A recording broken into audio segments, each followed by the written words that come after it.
विषय। मेरे लिए महाराष्ट्र की धरती सावित्रीबाई फुले की धरती है। ये वो धरती है जिसने इस देश की महिलाओं के सशक्तिकरण के लिए, उनके हक के लिए, उनकी शिक्षा के लिए, उनके सामर्थ्य के लिए इस देश को दिशा दिखाई, इस देश में एक लौ जगाई। और उस धरती पर मैं बच्चियों के साथ स्कूल में जो हो रहा है और सरकार जिस लीपापोती में लगी है उस पर आकर प्रेस वार्ता करने को मजबूर हूं, इस बात का मुझे दुख है।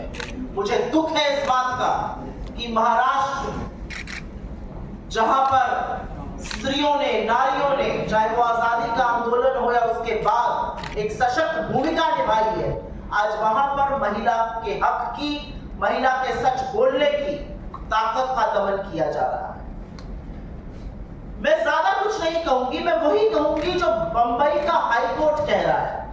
बॉम्बे हाईकोर्ट ने जो कल कहा है, मैं उसी को आपके सामने रिपीट कर देती हूं, उसके बाद संक्षिप्त में बयान देकर आपके सवालों का सामना करूंगी। बॉम्बे हाईकोर्ट ने कहा 13 तारीख को 2 नाबालिग बच्चियों के साथ स्कूल में यौन शोषण होता है। 16 तारीख को एफआईआर बमुश्किल लिखी जाती है और एफआईआर तब लिखी जाती है जब माता पिता को 11 घंटे पुलिस थाने में बिठाया जाता है। उसमें से एक मां गर्भवती है, वो पेट से। 16 तारीख को एफआईआर लिखने के बाद किसी तरह से गिरफ्तारी होती है और स्टेटमेंट 22 तारीख को लिया जाता है। तो बॉम्बे हाईकोर्ट ने एक सवाल पूछा है, जो सवाल आज इस देश की हर बच्ची, हर लड़की, हर नारी पूछ रही है। और सवाल यह है कि चल क्या रहा है यहां पर। और एक बात और यहां पर कहनी जरूरी है कि 20 तारीख को जब लोगों को लगा कि कोई कार्रवाई नहीं हो रही है, जब लोगों को लगा उनकी अनसुनी हो रही है, जब लोगों को लगा कि सरकार अपने सरकारी कार्यक्रमों में व्यस्त है, जब उन्होंने सड़क पे उतर के प्रदर्शन किया, जब उन्होंने घेराव किया, जब उन्होंने रेल रोकने की कोशिश करी, तो 500 से ज्यादा लोगों पर एफआईआर हो जाती है। यह आजाद हिंदुस्तान है या जनरल डायर का राज है? ये सवाल पूछा जाएगा। और सवाल इसलिए पूछा जाएगा क्योंकि विषय 2 नाबालिग बच्चियों के साथ यौन शोषण का है। विषय इस बात का है कि उस स्कूल में सीसीटीवी कैमरा नहीं थे। विषय इस बात का है कि शुरू से, पहले दिन से बचाने की कोशिश की जा रही थी। और क्या बचाने की कोशिश इसलिए की जा रही थी कि तुषार आप्टे, जो चेतन आप्टे वाइस प्रेसिडेंट है यहां पर भाजपा के, उनके भाई उनके बोर्ड पर है स्कूल के। क्या बचाव की कोशिश इसलिए की जा रही थी कि नंद किशोर पटकर, जिनकी तमाम फोटोएं हैं भाजपा के नेता के साथ, वो उसके बोर्ड पर है।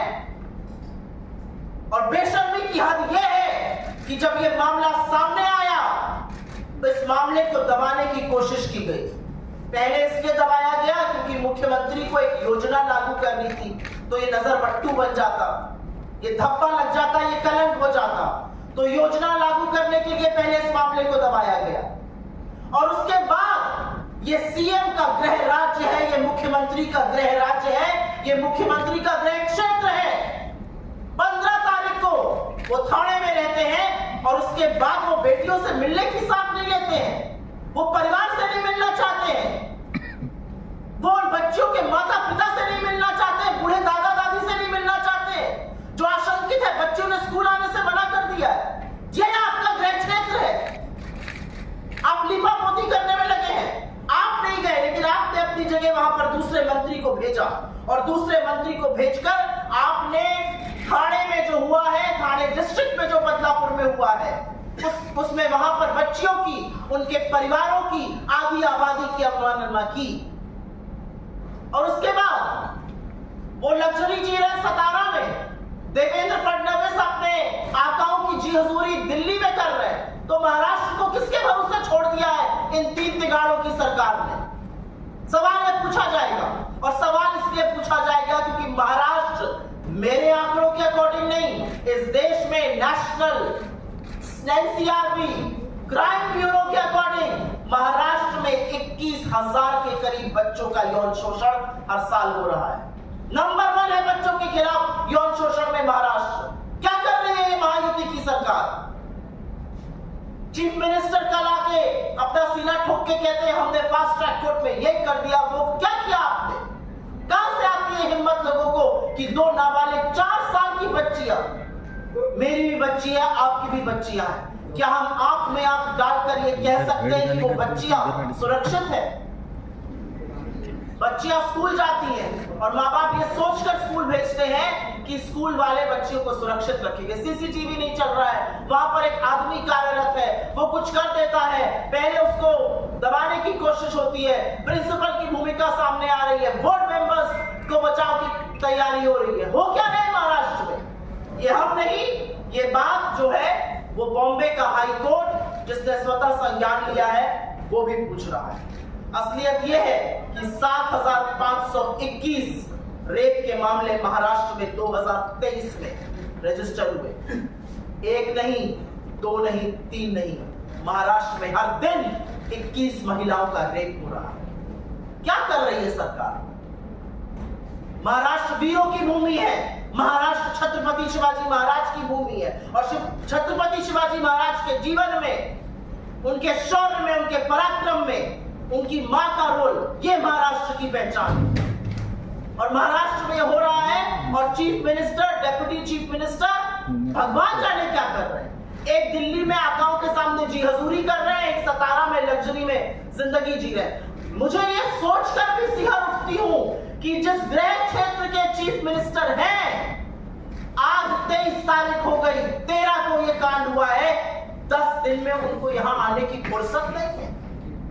माइक लेकर जबानी जमा खर्च कर रहे हैं यहां के चीफ मिनिस्टर। मैं अंत में सिर्फ इतना कहना चाहती हूं कि कांग्रेस पार्टी हर वक्त हर मोड़ पर पीड़ितों के साथ खड़ी है। हमारे लिए यौन शोषण, रेप, बलात्कार, महिला के खिलाफ अत्याचार राजनीतिक मुद्दा नहीं है। हमारा घटक दल है टीएमसी, इंडिया ब्लॉक का हिस्सा है, उसके बाद भी हमने बंगाल में प्रदर्शन किया क्योंकि हमें लगा कि वहां पर गलत हुआ। हमने बदलापुर में भी प्रदर्शन किया, लेकिन किसी ने सोचा है कि कैसे इन लोगों को हिम्मत आती है कि ये देश की आधी आबादी के साथ इस तरह की नापाक हरकतें कर सके। ये हिम्मत इसलिए आती है क्योंकि जब सारा देश आक्रोशित है, सारा देश परेशान है, आधी आबादी परेशान है, बच्चियां स्कूल जाने से घबरा रही है, तब भाजपा की सरकार उत्तर प्रदेश में यौन शोषण के आरोपी चिन्मयानंद के खिलाफ केस वापस ले रही है। जब सारा देश आशंकित है, आक्रोशित है, परेशान है और महिलाओं के लिए सम्मान, इज्जत, हक और सुरक्षा मांग रहा है, तब इस सरकार ने हमारी होनहार पहलवान बेटियां जो अभी जाकर गवाही देंगी कोर्ट में ब्रजभूषण सिंह के खिलाफ, उनकी सुरक्षा हटा दी कर। इसलिए ये देश परेशान है और इसलिए देश में ये हो रहा है। ये इसलिए हो रहा है क्योंकि जब कुलदीप सिंह सेंगर, आपका एमएलए जो अब हत्या और रेप का दोषी पाया गया है, जब उसके खिलाफ मामला होता है तो आप तब तक केस नहीं करते हैं जब तक high court of Uttar Pradesh, Allahabad high court intervene नहीं करता है। आप लीपापोती की कोशिश करते हैं, महाराष्ट्र के बॉम्बे हाई कोर्ट को इंटरवीन करना पड़ता है। आप होनहार बेटियों को कहते हैं हाथ मिलाओ जब मेडल आता है और जब उन पर कोई हाथ उठाता है, उनके साथ यौन शोषण करता है, तो आप मुंह फेर लेते हैं। ये इसलिए देश में हो रहा है क्योंकि इस देश के प्रधानमंत्री के पास दुनिया भर घूमने का वक्त है। वो ग्रीस जाएंगे, ब्रिटेन जाएंगे, यूएस जाएंगे, फ्रांस जाएंगे, रूस जाएंगे, यूक्रेन जाएंगे। पापा वॉर रुकवा देते हैं लेकिन पापा मणिपुर नहीं जा पाते। इसलिए हो रहा है इस देश में क्योंकि IIT BHU जो इस देश के प्रधानमंत्री का संसदीय क्षेत्र है, वहां पर बीजेपी की IT सेल के लड़के गैंग रेप के आरोपी पाए जाते हैं। इसलिए यह देश में हो रहा है और बीजेपी चुप रहती है, बीजेपी कुछ नहीं कहती है। बीजेपी की जो महिला मंत्री थी, उनकी मूर्छित चेतना 10 सालों बाद जागी है। वो बंगाल पर बोलती है लेकिन वो आज भी बदलापुर पर नहीं बोलती। टीवी डिबेट में बीजेपी के प्रवक्ता आकर तेरा रेप वर्सेस मेरा रेप की राजनीति करते हैं। हाथरस, मैं उत्तर प्रदेश से हूं और मुझे आज भी इस बात का दुख है कि हाथरस में गुड़िया को 2:30 बजे रात को उसके माँ बाप के बिना जला दिया गया, मिट्टी का तेल डाल के जला दिया और पूरा महकमा ये कहता रहा उसका रेप नहीं हुआ उसका चरित्र हनन करता रहा, और जब सीबीआई ने केस लिया तो पता चला कि हाँ रेप हुआ था। इसलिए ये देश बेटियों को सुरक्षित नहीं रख पा रहा है, क्योंकि जो सत्ता में लोग बैठे हैं उन्होंने अपनी आंखें मूंद ली है, उनको कोई फर्क नहीं पड़ता है। वो संरक्षण बेटियों के खिलाफ जो अपराधी हैं उनको देते हैं। और मेरे नेता राहुल गांधी एक बात बिल्कुल ठीक पूछते हैं और एक सवाल ठीक उठाते हैं।